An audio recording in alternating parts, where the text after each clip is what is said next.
In September 2007, people in Newcastle queued down the street outside a Northern Rock branch, some of them for hours, clutching passbooks and photo ID to physically withdraw their own savings before it was too late.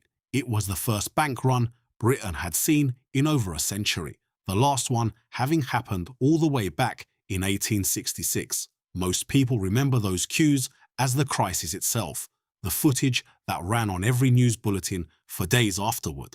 They were not the crisis. The real run had already happened days earlier in a market almost nobody watching the news had ever heard of, with almost no coverage at all. And something eerily similar is quietly starting to matter again right now in 2026 in your own bank account.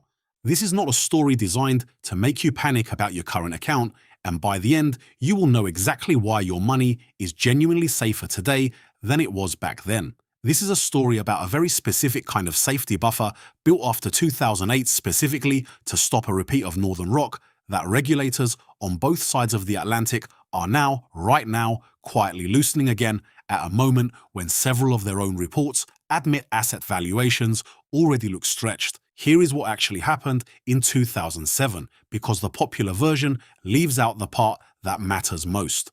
Northern Rock did not primarily rely on your deposits to fund itself. By that summer, only around 23% of its funding came from ordinary retail savers. The rest was borrowed short-term from other banks and institutions in a market that simply froze overnight on the 9th of August 2007.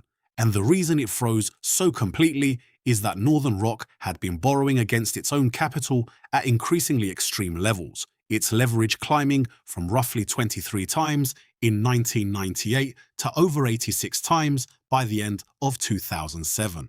At that kind of ratio, a small shock is enough to tip the whole thing over. Ordinary savers only queued because back then your money genuinely was not fully protected.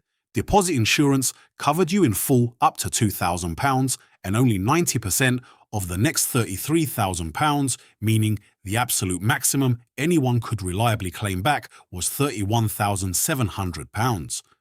If you had more than that, sitting with Northern Rock, queuing outside that branch was not panic. It was simply rational arithmetic.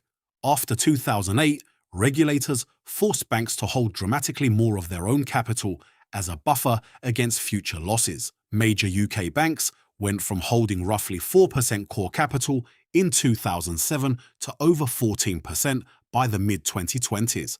Capital made up mainly of shareholder equity and retained profit, money that absorbs losses before a single depositor or taxpayer ever gets touched. That buffer is precisely what a bank run in 2008 exposed as dangerously thin. Here is the part that should genuinely interest you. In December 2025, the Bank of England's Financial Policy Committee announced it was cutting the benchmark for that system-wide capital requirement from around 14% down to around 13% of risk-weighted assets.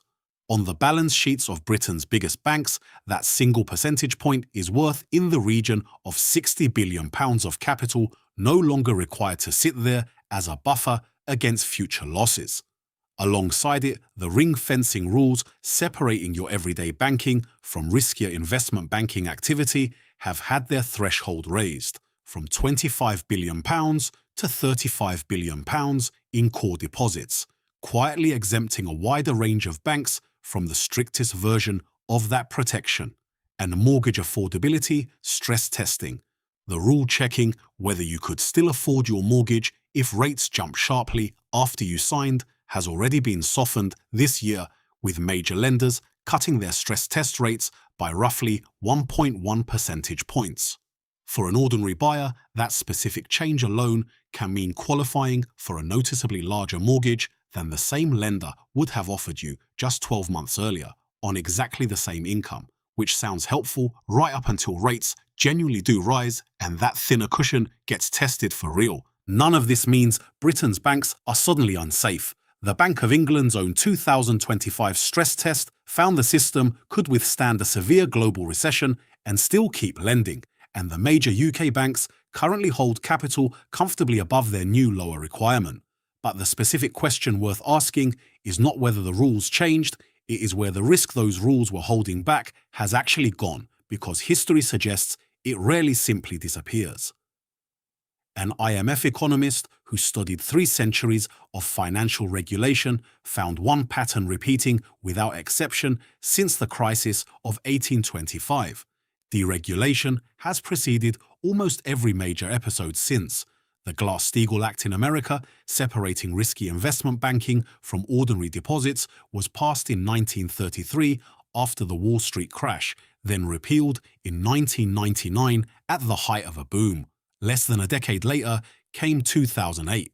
The answer, largely, is private credit, lending that happens entirely outside the regulated banking system through investment funds rather than high street banks. Globally, this market has grown past $2 trillion, with UK private credit growing at roughly 17% a year. The Financial Stability Board, the G20's own global watchdog, has stated plainly that the relative opacity of this market cannot easily be resolved, because its valuations are sometimes updated as rarely as once a quarter. And crucially, this risk has not actually left the banking system the way it appears to have. Bank lending directly to these private credit vehicles grew from around $8 billion in 2013 to roughly $95 billion by the end of 2024. The exposure moved one step sideways, further from public view. It did not disappear. Britain has already had a smaller, sharper warning of what concentrated leverage can do when it unwinds quickly. In 2022, a niche pension fund investment strategy known as LDI, used quietly by many ordinary workplace pension schemes without savers ever hearing the term, nearly broke the market for UK government bonds during a period of market turmoil, forcing the Bank of England into an emergency intervention to stop it spreading further. Most people with a workplace pension had no idea their retirement savings were anywhere near that particular piece of financial plumbing until it briefly threatened to seize up. It is a small, recent, homegrown reminder that concentrated leverage sitting somewhere unfamiliar can move very fast once it starts to unwind. So what does any of this actually mean for you, sitting in Newcastle, Leeds, or London with an ordinary current account and an ordinary savings account? Here is the genuinely good news, and it is real. Your money is considerably better protected today than it was in 2007. The Financial Services Compensation Scheme now protects your deposits up to £120,000 per person per authorised institution, up from just £85,000 before December 2025, with an additional £1.4 million of temporary protection for 6 months after a major life event like selling a home. But there is one specific detail worth checking yourself, because it is the exact detail that caught people out with Northern Rock and, later, iSave. That £120,000 protection applies per banking licence, not per brand you recognise on the high street. Two familiar-sounding banks can, in some cases, actually share a single banking licence behind the scenes, meaning your money across both of them counts toward one combined £120,000 limit, not two separate ones. If you're holding meaningfully more than that anywhere, it is worth 10 minutes checking whether your two accounts are genuinely two separate licenses. And there is a second, simpler warning worth carrying with you, one that costs nothing to remember and could genuinely save you a great deal of stress.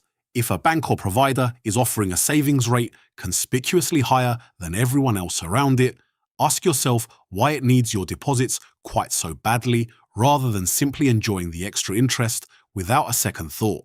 That single question was the tell with both Northern Rock and iSave, the Icelandic bank whose UK savers found themselves briefly worrying whether their money was safe at all during the same 2008 crisis.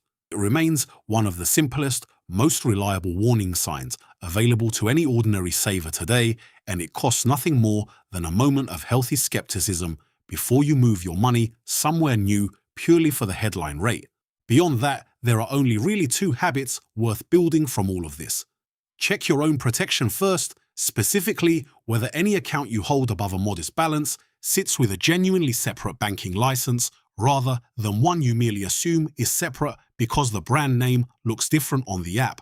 And keep half an eye on the twice-yearly financial stability reports the Bank of England and the US Federal Reserve both publish, not because you need to become a professional risk analyst overnight, but because they are, in effect, the regulator's own honest scorecard on exactly the question this video has been asking, published in plain sight for anyone who bothers to look. The rules protecting the banking system are being loosened again in exactly the way they have been loosened before every major financial shock of the last 2 centuries, according to that same 3-century study.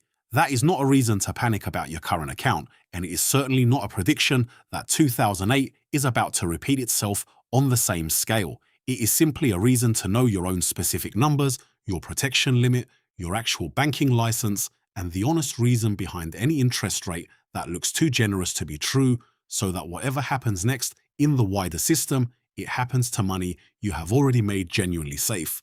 If you learned something from this video, hit that subscribe button. I'll see you in the next one.